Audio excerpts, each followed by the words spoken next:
Hi to all. Some basic concepts of chemistry എന്ന് പറയുന്ന ചാപ്റ്ററിലെ കഴിഞ്ഞ ക്ലാസ്സിൽ നമ്മൾ atomic mass, molecular mass, formula mass അങ്ങനെയുള്ള കാര്യങ്ങളൊക്കെയാണ് പറഞ്ഞത്. ഇവിടെ നമ്മൾ പറയാൻ പോകുന്നത് മോൾ കൺസെപ്റ്റ് ആണ്. വാട്ട് ഈസ് മോൾ? ഈ ചാപ്റ്ററിൻ്റെ സ്റ്റാർട്ടിങ്ങിൽ നമ്മൾ 7 ഫിസിക്കൽ ക്വാണ്ടിറ്റീസ് അതുപോലെ SI യൂണിറ്റുകളൊക്കെ പറയുന്ന സമയത്ത് ഒരു സബ്സ്റ്റൻസിൻ്റെ എമൗണ്ട് റെപ്രസെൻ്റ് ചെയ്യുന്ന യൂണിറ്റ് മോൾ ആണെന്ന് പറഞ്ഞിട്ടുണ്ടായിരുന്നു. MOLE മോൾ. അത് നമ്മളതിൻ്റെ സിമ്പൽ എഴുതുമ്പോൾ MOL ആ രീതിയിൽ പറഞ്ഞു. അപ്പോൾ എന്താണ് മോൾ എന്ന് പറഞ്ഞാൽ? ഒരു ആറ്റം എന്ന് പറഞ്ഞാൽ അതിൻ്റെ സൈസ് വളരെ ചെറുതാണ്. പക്ഷെ നമ്മൾ ഒരു സ്മോൾ എമൗണ്ട് ഒരു ആറ്റം തന്നെ എടുത്തു കഴിഞ്ഞാൽ അതിൽ എന്തുണ്ടായിരിക്കും? ഒരുപാട് പാർട്ടിക്കിൾസ് ഉണ്ടായിരിക്കും. ലാർജ് നമ്പർ ഓഫ് പാർട്ടിക്കിൾസ് ഉണ്ടായിരിക്കും. ഈവൻ സ്മോൾ എമൗണ്ട് നമ്മളൊരു ആറ്റത്തിനെ അല്ലെങ്കിൽ ഒരു മോളിക്യൂൾ സ്മോൾ എമൗണ്ട് എടുത്തിട്ടെങ്കിൽ തന്നെ അതിൽ ഒരുപാട് എന്തുണ്ടാവും? പാർട്ടിക്കിൾസ് ഉണ്ടായിരിക്കും. അപ്പോൾ ഇത്രയും ലാർജ് നമ്പർ ഓഫ് പാർട്ടിക്കിൾസ് നമുക്ക് ഡീൽ ചെയ്യാൻ എന്ത് ചെയ്യും? കാൽക്കുലേഷൻസിലൊക്കെ ഡീൽ ചെയ്യുമ്പോൾ ചില ബുദ്ധിമുട്ടുകൾ ഉണ്ടാവാറുണ്ട്. അപ്പോൾ അതിന് വേണ്ടിയിട്ട് കണ്ടെത്തിയിട്ടുള്ള ഒരു റെപ്രസെൻറ്റേഷനാണ് മോൾ. എന്താണ്? മോളിൽ എന്ത് ചെയ്യും? നമ്മൾ റെപ്രസെൻ്റ് ചെയ്യും. പാർട്ടിക്കിൾസിനെ മോളിൽ റെപ്രസെൻ്റ് ചെയ്യും. നമ്മൾ 12 ഐറ്റംസിനൊക്കെ 1 ഡസൻ എന്ന് പറയാനല്ലേ? 1 ഡസൻ പെൻ എന്ന് പറഞ്ഞാൽ 12 പെന്ന്, അല്ലെങ്കിൽ 1 ഡസൻ പെൻസിൽ എന്ന് പറഞ്ഞാൽ 12 പെൻസിൽ. അപ്പോൾ നമ്മളത് സിംപ്ലിസിറ്റിക്ക് വേണ്ടിയിട്ടാണ് പറയുന്നത്. ചിലപ്പോൾ ആ പെൻസിലുകൾ 12 പെൻസിലുകൾ എന്തായിരിക്കും? പല സൈസിലുള്ളതായിരിക്കും, പല കളറിലുള്ളതായിരിക്കും. എന്തായാലും നമ്മൾ എന്ത് ചെയ്യും? 12 എണ്ണമായതുകൊണ്ട് നമ്മൾ അതിനെ 1 ഡസൻ എന്ന് പറയും. അതുപോലെ ആറ്റത്തിൻ്റെ കുറേ പാർട്ടിക്കിൾസ് ഓഫ് ആറ്റത്തിനെ റെപ്രസെൻ്റ് ചെയ്യാനുള്ളൊരു യൂണിറ്റാണ് മോൾ എന്ന് പറഞ്ഞാൽ. അപ്പോൾ 1 മോൾ എന്ന് പറഞ്ഞിട്ടുണ്ടെങ്കിൽ കാർബൺ 12 ഐസോട്ടോപ്പിൻ്റെ 12 ഗ്രാം എടുത്തു കഴിഞ്ഞാൽ, കാർബൺ 12 ഐസോട്ടോപ്പിനെ 12 ഗ്രാം എടുത്തു കഴിഞ്ഞാൽ അതിൽ എത്ര പാർട്ടിക്കിൾസ് ഉണ്ടായിരിക്കുമോ അത്രയും പാർട്ടിക്കിൾസാണ് 1 മോൾ ഓഫ് സബ്സ്റ്റൻസിൽ ഉണ്ടായിരിക്കുക. അപ്പോൾ 1 മോൾ എന്ന് പറഞ്ഞാൽ it is the amount of substance. ഒരു സബ്സ്റ്റൻസിനെ എമൗണ്ടിനെയാണ് നമ്മൾ 1 മോൾ എന്ന് പറയുക. 1 mole is the amount of substance which contain as many particles. അതിൽ നിന്നുണ്ടായിരിക്കും ഒരുപാട് പാർട്ടിക്കിൾസ് ഉണ്ടായിരിക്കും. As there are atoms in 12 gram of carbon 12 isotope. 12 gram carbon 12 isotope എടുത്തു കഴിഞ്ഞാൽ അതിൽ എത്ര ആറ്റംസ് ഉണ്ടായിരിക്കോ അത്രയും ഈക്വലായ പാർട്ടിക്കിൾസ് ആണ് 1 മോൾ ഓഫ് സബ്സ്റ്റൻസിൽ ഉണ്ടായിരിക്കുക. അപ്പോൾ ഒരു സബ്സ്റ്റൻസിൻ്റെ എമൗണ്ടിനെയാണ് നമ്മൾ 1 മോൾ എന്ന് പറയുന്നത്. ആ 1 മോൾ ഓഫ് സബ്സ്റ്റൻസിൽ എത്ര പാർട്ടിക്കിൾസ് ഉണ്ടായിരിക്കും? Contain as many particles. എത്ര പാർട്ടിക്കിൾസ് ഉണ്ടായിരിക്കുക? As there are atoms in exactly 12 gram of the carbon 12 isotope. Carbon 12 isotope 12 gram എടുത്തു കഴിഞ്ഞാൽ, കാർബൺ 12 ഐസോട്ടോപ്പ് എന്ന് പറയുന്ന ആ ഒരു എലമെൻറ്റ് 12 ഗ്രാം എടുക്കുക. ആ 12 ഗ്രാം എടുത്താൽ അതിൽ എത്ര ആറ്റംസ് ഉണ്ടാവും? എത്ര കാർബൺ ആറ്റംസ് ഉണ്ടാവും? അതേ ഈക്വൽ നമ്പർ ഓഫ് ആറ്റംസ് ആണ് 1 മോൾ എടുത്താൽ ഉണ്ടാവുക. അപ്പോൾ അങ്ങനെയാണെങ്കിൽ 1 മോൾ എന്ന് പറഞ്ഞാൽ ഒരു കോൺസ്റ്റൻ്റ് ആയിട്ടൊരു വാല്യൂ അതിനുണ്ട്. അതെങ്ങനെ കിട്ടിയെന്ന് വെച്ചിട്ടുണ്ടെങ്കിൽ 12 ഗ്രാം കാർബൺ 12 ഐസോട്ടോപ്പാണ്. ഒരു കാർബൺ 12 ഐസോട്ടോപ്പിൻ്റെ മാസ് എന്ന് പറഞ്ഞാൽ 1.992648 × 10⁻⁻23 ആണ് ഒരു കാർബൺ 12ൻ്റെ മാസ്. അങ്ങനെയുള്ള 12 ഗ്രാം എടുത്തിട്ടുണ്ട്. അങ്ങനെയാണെങ്കിൽ 1 മോൾ എന്ന് പറഞ്ഞാൽ 12 gram divided by 1.992648 × 10⁻⁻23 that's equal to 6.022136 × 10⁻23 atoms per mole. ഒരു മോളിൽ ഇത്രയും ആറ്റംസ് ഉണ്ടാവും. അതിനെ നമ്മൾ അവഗാഡ്രോ കോൺസ്റ്റൻ്റ് എന്ന് പറയും. സിംപ്ലി നമ്മൾ 6.022 × 10⁻23 എന്ന് പറയും. ബാക്കിയുള്ള ഡിജിറ്റ്സ് ഒന്നും പറയാണ്ട് 6.022 × 10⁻23 ആറ്റംസ് പെർ മോൾ എന്ന് പറയും. അപ്പോൾ 1 മോൾ എന്ന് പറഞ്ഞാൽ അതിൻ്റെ വാല്യൂ എന്താണ്? 1 mole is equal to 6.022 × 10⁻23. That is called Avogadro value. അതിന് നമ്മൾ അവഗാഡ്രോ വാല്യൂ അല്ലെങ്കിൽ അവഗാഡ്രോ കോൺസ്റ്റൻ്റ് എന്ന രീതിയിൽ 10ാം ക്ലാസ്സിൽ പഠിച്ചിട്ടുണ്ട്.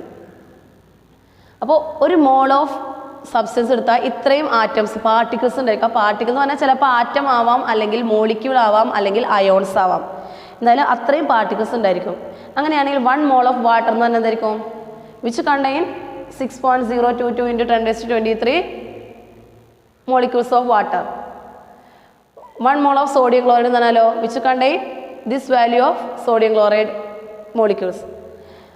1 mole of hydrogen എന്ന് പറഞ്ഞാൽ which contain 6.022 into 10⁻23 atoms of hydrogen. അപ്പോൾ ഏതൊരു സബ്സ്റ്റൻസും 1 mole എന്ന് പറഞ്ഞാൽ ഇത്രയും പാർട്ടിക്കിൾസ് അതിൽ ഉണ്ടായിരിക്കും.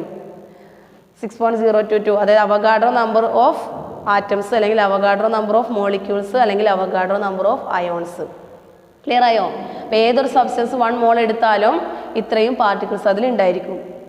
ഇനി അങ്ങനെയുള്ള 1 മോൾ ഓഫ് സബ്സ്റ്റൻസിൻ്റെ മാസ് അത് നമ്മൾ ഗ്രാമിൽ റെപ്രസെൻ്റ് ചെയ്യുകയാണെങ്കിൽ അതിനെ പറയുന്നതാണ് മോളാർ മാസ്. ഇപ്പോൾ 1 മോൾ ഓഫ് വാട്ടർ എന്ന് പറഞ്ഞാൽ 1 മോൾ ഓഫ് വാട്ടർ എന്ന് പറഞ്ഞാൽ അതിൽ ഇത്രയും വാട്ടർ ഉണ്ടായിരിക്കും. Avogadro number of water molecules ഉണ്ടായിരിക്കും 1 മോൾ ഓഫ് വാട്ടർ. എന്നാൽ ആ 1 മോൾ ഓഫ് വാട്ടറിന് മാസ് ഉണ്ടായിരിക്കും. ആ മാസ് പറഞ്ഞാൽ എന്താണ്? വാട്ടറിന് നമ്മൾ കഴിഞ്ഞ ക്ലാസ്സിൽ വാട്ടറിൻ്റെ മോളിക്കുലാർ മാസ് കണ്ടുപിടിച്ചില്ലേ? ആ മോളിക്കുലാർ മാസ് അത് ആണ് അതിൻ്റെ മാസ്. അപ്പോൾ 1 മോൾ ഓഫ് സബ്സ്റ്റൻസിൻ്റെ മാസ് ഗ്രാമിൽ റെപ്രസെൻ്റ് ചെയ്താൽ അതിനെ വിളിക്കുന്നതാണ് മോളാർ മാസ്. അപ്പോൾ മോളാർ മാസ് എന്ന് പറഞ്ഞാൽ it is the mass of 1 mole of substance in gram. 1 mole of substance എടുത്തിട്ട് അതിൻ്റെ മാസ് കണ്ടുപിടിക്കുക. അത് ഗ്രാമിൽ റെപ്രസെൻ്റ് ചെയ്താൽ നമ്മൾ അതിനെ മോളാർ മാസ് എന്ന് വിളിക്കും. ഈ മോളാർ മാസ് എന്ന് പറഞ്ഞാൽ ഗ്രാമിൽ റെപ്രസെൻ്റ് ചെയ്യുന്നതിനെയാണ് മോളാർ മാസ് എന്ന് പറയുന്നത്. ആ മോളാർ മാസ് എന്ന് പറഞ്ഞാൽ നമ്മൾ അറ്റോമിക് മാസ് അതുപോലെ മോളിക്കുലാർ മാസ് ഫോർമുല മാസ് ഒക്കെ കഴിഞ്ഞ ക്ലാസ്സിൽ പറഞ്ഞു. അത് റെപ്രസെൻ്റ് ചെയ്ത് ഏതിലായിരുന്നു? AMU അല്ലെങ്കിൽ U. അപ്പോൾ ഒരു സബ്സ്റ്റൻസിൻ്റെ അറ്റോമിക് മാസ് അല്ലെങ്കിൽ മോളിക്കുലാർ മാസ് അല്ലെങ്കിൽ ഫോർമുല മാസ് ഇൻ U എന്ന് പറയുന്ന യൂണിറ്റിൽ റെപ്രസെൻ്റ് ചെയ്താൽ that is equal to molar mass of that substance in gram. ഒരു സബ്സ്റ്റൻസിനെ മോളാർ മാസ് ഗ്രാമിൽ റെപ്രസെൻ്റ് ചെയ്താൽ അത് എന്തിന് ഈക്വലാണ്? ആ സബ്സ്റ്റൻസിന് തന്നെ യൂണിഫൈഡ് മാസിൽ നമ്മൾ റെപ്രസെൻ്റ് ചെയ്യുന്ന മോളിക്കുലാർ മാസ് ഇല്ലേ അല്ലെങ്കിൽ ഫോർമുല മാസ് അതിനെന്താണ്? ഈക്വലാണ്. എന്ന് പറഞ്ഞാൽ നമ്മളിവിടെ വാട്ടറിൻ്റെ മോളാർ മാസ് കണ്ടുപിടിച്ചത് എന്താണ്? വാട്ടറിൻ്റെ മോളാർ മാസ് എന്താ കണ്ടുപിടിച്ചത്? 18.02 gram. This is equal to 18.02 U. എന്താണ്? ഈക്വലാണ്. ഇങ്ങനെ പറഞ്ഞാൽ നമ്മളതിനെ മോളിക്കുലാർ മാസ് എന്ന് പറയും. ഗ്രാമിലാണെങ്കിൽ നമ്മളതിനെ മോളാർ മാസ് എന്ന് പറയും. മനസ്സിലായോ? ഗ്രാമിൽ റെപ്രസെൻ്റ് ചെയ്താൽ മോളാർ മാസ്, യൂണിഫൈഡ് മാസിൽ റെപ്രസെൻ്റ് ചെയ്താൽ മോളിക്കുലാർ മാസ്. ഇതൊക്കെ എന്തിന് ഈക്വലാണ്? 1 മോളിന് ഈക്വലാണ്. 1 മോളിൻ്റെ മാസ്സാണ് മോളാർ മാസ്. അപ്പോൾ 1 മോൾ എന്ന് പറഞ്ഞാൽ which contain Avogadro number of particles. ഏതൊരു സബ്സ്റ്റൻസ് 1 മോൾ എടുത്താലും അതിൽ അവഗാഡ്രോ നമ്പർ പാർട്ടിക്കിൾ ഉണ്ടായിരിക്കും.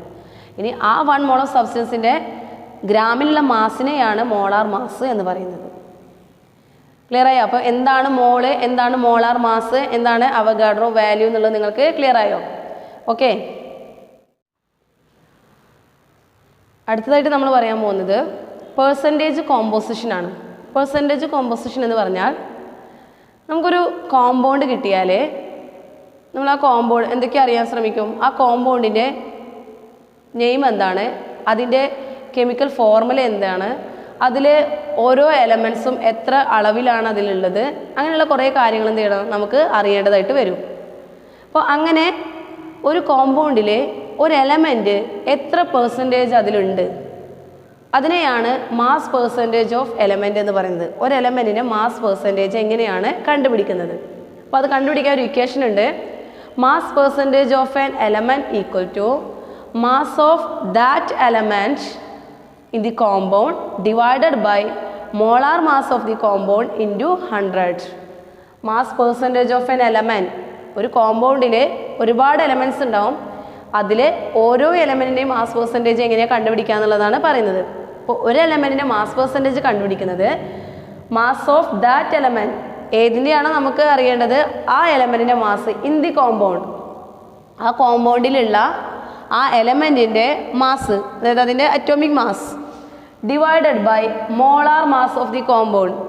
ആ കോമ്പൗണ്ടിൻ്റെ മോളാർ മാസ് എന്താണ്? ഇൻറ്റു 100. അങ്ങനെയാണ് നമ്മൾ ഒരു എലമെൻറ്റിൻ്റെ മാസ് പെർസെൻറ്റേജ് കണ്ടുപിടിക്കുന്നത്. നമുക്കൊരു എക്സാമ്പിൾ നോക്കാം. H2O വാട്ടർ എന്ന് പറയുമ്പോൾ അതിൽ 2 ഹൈഡ്രജനും 1 ഓക്സിജനും ഉണ്ട്. അപ്പോൾ നമുക്ക് ഹൈഡ്രജന് എത്ര പെർസെൻറ്റേജ് ഉണ്ട്, അല്ലെങ്കിൽ ഓക്സിജൻ്റെ എത്ര പെർസെൻറ്റേജ് ആണ് ആ ഒരു H2O എന്ന് പറയുന്ന കോമ്പൗണ്ടിൽ എന്നുള്ളത് നോക്കാം. അപ്പോൾ ആദ്യം നമുക്ക് H2Oൻ്റെ മോളാർ മാസ് അറിയണം. അപ്പോൾ H2Oൻ്റെ മോളാർ മാസ് 18.02 gram ആണ്. ഇതെങ്ങനെയാണ് കണ്ടുപിടിച്ചത്? കഴിഞ്ഞ ക്ലാസ്സിൽ നമ്മൾ ചെയ്തതാണ്. എന്താണ്? മോളിക്കുലാർ മാസ് കണ്ടുപിടിച്ചു. ഹൈഡ്രജൻ്റെ അറ്റോമിക് മാസും ഓക്സിജൻ്റെ അറ്റോമിക് മാസും കൂടി സം ചെയ്തപ്പോൾ H2Oൻ്റെ മോളിക്കുലാർ മാസ് കിട്ടി. ആ മോളിക്കുലാർ മാസ് ഗ്രാമിൽ എഴുതിയാൽ നമ്മളതിനെ മോളാർ മാസ് എന്ന് പറയും. അപ്പോൾ molar mass of H2O 18.02 gram ആണ്. ഇനി ആദ്യം കണ്ടുപിടിക്കുന്നത് മാസ് പെർസെൻറ്റേജ് ഓഫ് ഹൈഡ്രജൻ. ഹൈഡ്രജൻ്റെ മാസ് പെർസെൻറ്റേജ്. അപ്പോൾ ഹൈഡ്രജൻ്റെ മാസ് പെർസെൻറ്റേജ് അറിയുമ്പോൾ മാസ് ഓഫ് ദാറ്റ് എലമെൻറ്റ്, ഇപ്പോൾ മാസ് ഓഫ് ഹൈഡ്രജൻ്റെ മാസ് 1.008 ആണ് ഹൈഡ്രജൻ്റെ അറ്റോമിക് മാസ്. ഇവിടെ 2 കൊണ്ട് മൾട്ടിപ്ലൈ ചെയ്തിട്ടുണ്ട്. എന്തുകൊണ്ടാണ്? H2O എന്ന് പറയുമ്പോൾ അതിൽ 2 ഹൈഡ്രജൻ ഉണ്ട്, അതുകൊണ്ടാണ് 2 കൊണ്ട് മൾട്ടിപ്ലൈ ചെയ്തത്. അപ്പോൾ 2 ഇൻറ്റു ഹൈഡ്രജൻ്റെ atomic mass divided by molar mass of compound എന്ന് പറയുമ്പോൾ H2Oൻ്റെ molar mass 18.02 into 100 equal to 11.18. അപ്പോൾ 11.18% ആണ് ഹൈഡ്രജൻ്റെ മാസ് പെർസെൻറ്റേജ് ഇൻ H2O. H2Oയിൽ ഹൈഡ്രജൻ്റെ മാത്രം മാസ് പെർസെൻറ്റേജ് എത്രയാണ്? 11.18. സിമിലർലി ഓക്സിജൻ്റെ മാസ് പെർസെൻറ്റേജ് നമുക്ക് കണ്ടുപിടിക്കാം. എങ്ങനെയാണ്? മാസ് ഓഫ് ഓക്സിജൻ്റെ മാസ് എന്ന് പറഞ്ഞാൽ equal to mass of that element, അതായത് mass of oxygen, atomic mass of oxygen 16 ആണ്, 16.00 divided by molar mass of compound എന്നാണ് സെയിം, നേരത്തെ അതേ പറഞ്ഞ വാല്യൂ തന്നെയാണ് 18.02 ഇൻറ്റു 100 ചെയ്താൽ 88.79 കിട്ടും. അപ്പോൾ H2O എന്ന് പറയുന്നതിൽ ഓക്സിജൻ്റെ മാസ് പെർസെൻറ്റേജ് എത്രയാണ്? 88.79. അപ്പോൾ H2O എന്ന് പറയുന്ന വാട്ടർ മോളിക്യൂളിൽ 88.79% ഓക്സിജനും 11.18% ഹൈഡ്രജനും ഉണ്ടായിരിക്കും. ഇങ്ങനെയാണ് ഓരോ എലമെൻറ്റിൻ്റെയും മാസ് പെർസെൻറ്റേജ് കണ്ടുപിടിക്കുന്നത്. അപ്പോൾ എന്താണ് മാസ് പെർസെൻറ്റേജ്? ക്ലിയർ ആയോ? അതുപോലെ നമുക്ക് ഏതൊരു കോമ്പൗണ്ടിൻ്റെയും മാസ് പെർസെൻറ്റേജ് കണ്ടുപിടിക്കാം. അത് കണ്ടുപിടിക്കണമെങ്കിൽ എന്താണ് ആവശ്യമായിട്ടുള്ളത്? ആ കോമ്പൗണ്ടിൻ്റെ മോളാർ മാസും അതുപോലെ അതിലെ ഓരോ എലമെൻറ്റിൻ്റെ അറ്റോമിക് മാസും അറിഞ്ഞിരുന്നാൽ മതി. അങ്ങനെയാണ് നമുക്കതിൻ്റെ മാസ് പെർസെൻറ്റേജ് കണ്ടുപിടിക്കാം. നമ്മളിവിടെ എന്തൊക്കെ കാര്യങ്ങളാണ് പറഞ്ഞത്? what is molar mass and how to determine mass percentage of an element. Okay, thank you.